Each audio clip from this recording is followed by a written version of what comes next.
desert stretched endlessly, the wind carrying grains of dust across the barren land, whispering forgotten stories of blood, betrayal, and survival. And in that desolate silence rode a man who had known the taste of loneliness more than the warmth of companionship, a rancher whose life was marked by solitude and the weight of scars both visible and hidden, a man named Cole, tall, rugged, and carrying in his heart the burden of years spent, alone under the unforgiving sun of the Wild West. And it was on one such day, when the sky was clear and the earth cracked upon a sight that would forever alter the course of his existence. For hanging from the crooked limb of a dead tree was a young Apache girl, her wrists tied above her head, her feet barely brushing the dust below, her long black braids swaying with the wind, and beside her, nailed to the gnarled bark, was a wooden sign painted with blood-red letters that read, "White man don't forgive," a cruel warning to any who passed by, a declaration of vengeance etched into wood and soaked in the bitterness of centuries.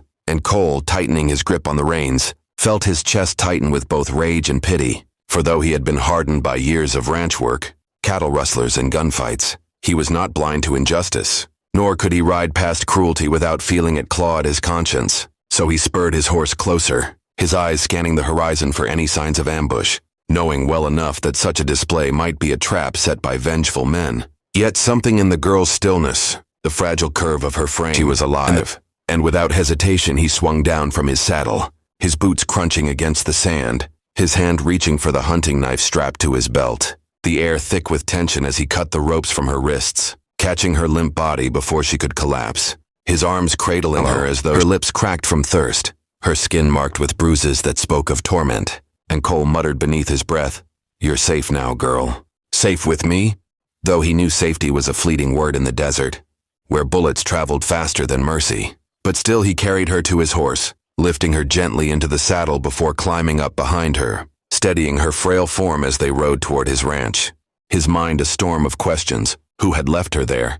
What message did, and why did fate put her path across his own? Yet above all those thoughts was the single burning vow that he would not let her die. Not like that. Not forgotten beneath the merciless sun. And so the lonely rancher who had long ago given up on companionship now found himself bound to the fragile life of a young Apache girl, unaware that saving her would awaken ghosts of war, ignite flames of vengeance, and carve a story of blood and redemption across the endless canvas of the frontier.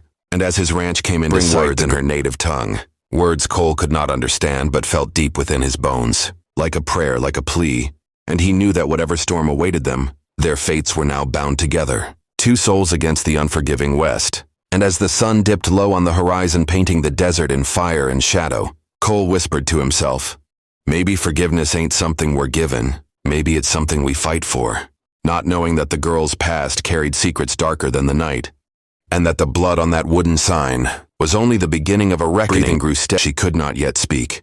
And Cole, the man who had lived years, without another soul to share his supper or the crackling fire at night, found himself drawn to the silence she carried, a silence that spoke louder than words, for in that silence was pain, defiance, and an unbroken will that no rope nor cruelty could destroy. And though she was young, barely past the cusp of womanhood, her gaze seemed older than the desert itself, carved by storms of betrayal and loss. And it was only after many nights beneath the star-filled sky that she whispered her name. She brought happiness, a cruel irony, for she had been brought to the edge of death by hatred carved into a wooden sign, dripping with vengeance. And Cole, listening to her broken words pieced together with hand gestures and strained English, learned the truth of her torment. A band of ruthless settlers, men drunk on greed and power, had raided her village, leaving fire and blood behind. And when she escaped their grasp, they marked her as a warning to others, leaving her strung upon that tree like a trophy, like a message that forgiveness had no place in the desert, where the white man's law ruled with steel and gunpowder. And as Cole heard her story, his jaw tightened, his fist curling with a rage he had long tried to bury. For he too had known the cruelty of men.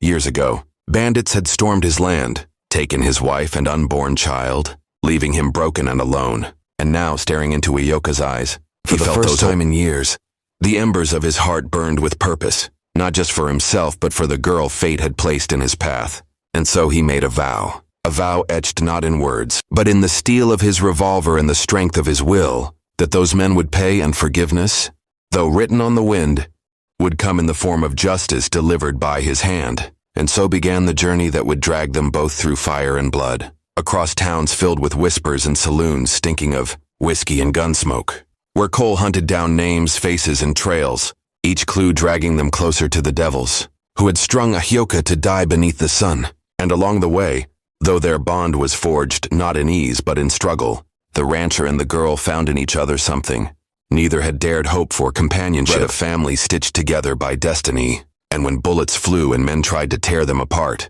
Cole stood like an iron wall, his revolver blazing, his heart no longer beating just for himself, but for the girl who had reminded him of the man he once was.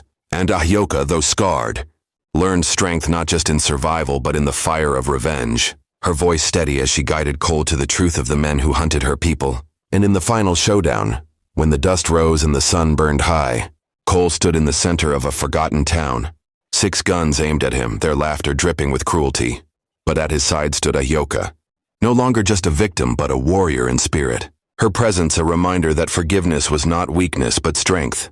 And when the smoke cleared, when the guns lay silent and the earth drank deep of the blood of wicked men, Cole holstered his weapon with a grim finality, turning to Ahyoka who, though trembling, the lonely rancher who once thought his days would end in solitude, realized that fate had given him not just a cause but a reason, a bond unbreakable in a land that devoured the weak. And as they rode back toward the ranch, the sign that once read "White Man Don't Forgive" still haunted Cole's memory. But he knew now that forgiveness was not theirs to beg or deny. It was something they carved into the earth with each step they took, something worth fighting for in a land where mercy was scarce. And as the horizon stretched before them, painted in fire and gold, Cole's voice carried softly to the wind. "We ain't alone anymore, Ahyoka. Not anymore."